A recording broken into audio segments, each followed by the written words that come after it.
Frères et sœurs, je voudrais vraiment dire merci au Seigneur pour le temps qu'on va partager cette parole. Parce que c'est lui qui nous donne encore l'inspiration aujourd'hui qu'on puisse partager sa parole, car il est fidèle. Je voudrais vraiment partager cette parole avec vous pour qu'on puisse voir combien de fois l'amour de Dieu est si grand pour nous. Je vais commencer par aujourd'hui, le Saint-Esprit m'a inspiré cette parole dans le livre de Luc 14, à partir du verset 16. On va lire d'abord une première partie. Jésus raconta cette parabole. Un homme offrit un repas auquel il invita beaucoup de monde. À l'heure du repas, il envoya son serviteur dire aux invités, « Venez car c'est prêt maintenant. » Mais tous, l'un après l'autre, se mirent à s'excuser. Le premier dit au serviteur, « J'ai acheté un champ, il faut que j'aille voir. Je te prie de m'excuser. » Un autre lui dit, « J'ai acheté 5 paires de bœufs, je vais les essayer. Je te prie de m'excuser. » Un autre encore dit, « Je viens de me marier et c'est pourquoi je ne peux pas y aller. » Le serviteur retourna auprès de son maître et lui rapporta ses réponses. Frères et sœurs, aujourd'hui, le Seigneur nous invite. À travers cette parabole, nous sommes aussi indexés. Parce qu'il y a plusieurs situations dans notre vie qui nous, tout le temps, on est en train de s'excuser. Mais le Seigneur, comme il est tellement bon, il veut toujours qu'on soit rapproché de lui. Il dit au serviteur, je vais faire un repas. Tu vas aller inviter tout le monde. Il a commencé d'abord pour ceux qui ont vraiment la possibilité de s'épanouir dans la vie. Ça veut dire ceux qui ont les moyens. Pour dire que Dieu n'est pas contre la richesse. Mais de la manière, ceux qui ont les moyens oublient Dieu. C'est pour cela que Jésus a commencé d'abord par là. Il dit, il faut aller inviter ceux qui ont les moyens. Le premier qu'on a appelé, il dit, j'ai acheté un champ. Quelqu'un peut dire, j'ai acheté une maison. Ben voilà, je suis en train de construire bien un terrain, je suis en train de construire mon château. Je n'ai vraiment pas le temps. Il faut que je dois superviser mes travaux.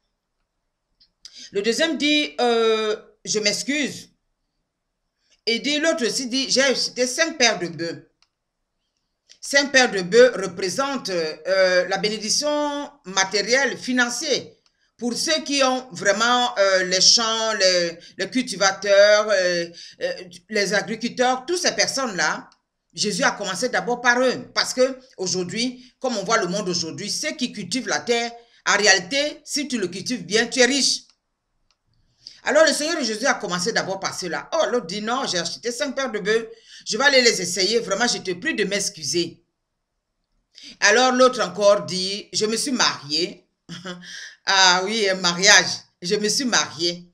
Alors je ne peux pas sortir de cette chambre nuptiale tellement j'aime ma femme que je ne peux pas aller vraiment à cette invitation que le Seigneur me donne. Oh, frères et sœurs, franchement, quand on s'assoit, on doit se dire quelque part que Dieu, s'il nous invite, c'est parce qu'il veut vraiment qu'on puisse participer à son œuvre. Il ne fait pas de différence avec des êtres humains.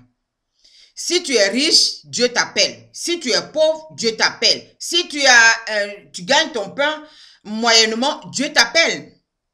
Il ne fait vraiment pas de différence. Mais c'est nous-mêmes qui faisons la différence avec le Seigneur. Parce que quand il t'appelle, il t'a donné cette richesse. Moi, je dis rien n'est fait au hasard. Si vraiment tu as accueilli cette richesse, peu importe comment tu as utilisé les moyens pour avoir cette richesse, mais Dieu te donne cette richesse pour que tu puisses aller maintenant glorifier son nom. Et quand il t'a donné cette richesse-là, tu te dis, ah, maintenant, pour moi, je me suffis. Je n'ai plus besoin de Dieu parce que j'ai tout eu. Il y a beaucoup de personnes qui m'ont dit ça, hein, quand ils sont venus pour qu'on prie pour eux, et quand ils ont tout eu maintenant, ils se disent, ah, moi je n'ai plus besoin de Dieu. Tu vas même l'appeler pour dire, viens, on va prier, le Seigneur t'appelle, comme ici, le Seigneur t'invite encore à la prière. Il va dire, ah, il y a le travail qui me prend la tête, j'ai trop de missions, j'ai ma famille, je viens de me marier, il faut que je dois plaire peut-être à mon mari, ou bien à ma femme. Toutes ces situations amènent l'homme petit à petit à se retirer de la présence du Seigneur. Et quand on se retire de la présence du Seigneur, moi je vous dis, hein, il y a l'autre côté qui vous attend à bras ouverts. Parce qu'à un certain moment, il se dit, ah, tu m'as laissé tomber et tu es parti, maintenant tu reviens. Alors, il va bien t'encercler. Il va mettre beaucoup, peut-être des situations devant toi, des missions, du travail, tout ce que tu veux, l'argent. Alors, tu vas dire, c'est fini. Maintenant, pour moi, j'ai pris ma liberté, mes frères et sœurs. Une liberté qui est conditionnée, ce n'est pas une vraie liberté. Ici, le Seigneur invite les personnes au repas. Il dit, venez prendre part. Puisque je ne fais pas de différence avec les gens, je voudrais que toute personne qui est créée à mon image, à ma ressemblance, puisse avoir la possibilité de pouvoir participer à cette construction du royaume. Mais moi, je vous dis, hein, vous venez, vous ne venez pas, la maison du Seigneur serait toujours remplie. Parce que même nous qui servons le Seigneur, il y a d'autres qui se disent, oh, je suis arrivé à un certain niveau et que vraiment les miracles se font à travers moi, je n'ai plus besoin de descendre vers les subalternes. Mais moi je dis, hein, tu fais la mission du Seigneur, tu ne fais pas, la maison du Seigneur va être toujours remplie. Cela veut dire quoi? On ne peut pas dire que où on est là aujourd'hui, peu importe la situation où nous nous trouvons, on est déjà arrivé au top niveau. Non, c'est pas possible. Parce que tout compte fait, il y a toujours quelqu'un qui est au-dessus de nous, qui nous rappelle notre condition humaine. Notre condition humaine, ça veut dire qu'on est limité. Alors, on doit toujours chercher le recours vers le Seigneur. Mais le Seigneur, lui, il est tellement un Dieu bon et qui nous donne cette liberté. Alors, il dit, va inviter, supplie-les de venir. Et ils disent que non, je ne peux pas aller. Je ne peux pas aller parce que je n'ai vraiment pas le temps. Alors, frères et sœurs, regardez un peu comment Dieu, il marche avec nous. Regardez comment Dieu, il nous dit que lui, il est là, il frappe toujours à notre porte. Il frappe toujours à notre porte. Il a besoin de nous. Tu es riche ou tu es pauvre, tu es ce que tu es où. Il t'appelle tel que tu es. Mais voilà maintenant où il y a encore notre problème. C'est que le maître de la fête, il s'est dit, ah non, ça ne peut pas se passer comme ça. Alors quand le serviteur est venu lui raconter que voilà ce que les gens disent, il est venu nous rapporter toutes ces réponses-là. Le maître de la maison se met en colère et dit à son serviteur, va vite sur les places, dans les rues de la ville et amène ici les pauvres, les infirmes, les aveugles, les boiteux. Et après un moment, le serviteur vient dire au maître des ordres qui ont été, des ordres ont été exécutés, mais il y a encore de la place. Va sur les rues, envoie les pauvres, les estropiés, les boiteux, les aveugles. Si dans le cas, moi je dis très souvent, quand souvent je vais prêcher la parole de Dieu, je vais chez les riches, bien sûr, je leur parle que Jésus les aime, c'est pour cela le Seigneur, le Père a donné cette bénédiction matérielle et financière. Mais si dans le cas, je trouve que la porte se ferme sur moi, parce que d'autres vont toujours s'excuser, hein, avec une telle hypocrisie pour te faire pousser un peu tout doucement vers la porte pour dire, ah non, j'ai pas besoin d'entendre ça. Je reviens toujours, le Seigneur me dit, il ne faut pas te décourager. Parce qu'il y a d'autres personnes qui ont besoin de cette parole-là. Eux, ils se disent qu'ils ont tout eu. Ils n'ont plus besoin de ça. Il faut les laisser. Maintenant, il faut te tourner vers d'autres personnes.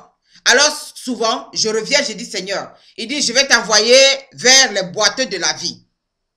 Les boiteux de la vie, cela veut dire, c'est des gens peut-être qui ont eu la prospérité avant et qu'ils n'ont pas eu la possibilité de bien garder. Il y a une situation qui est venue, peut-être perdre de l'emploi, peut-être des difficultés, parce qu'aujourd'hui, il y en a beaucoup, hein.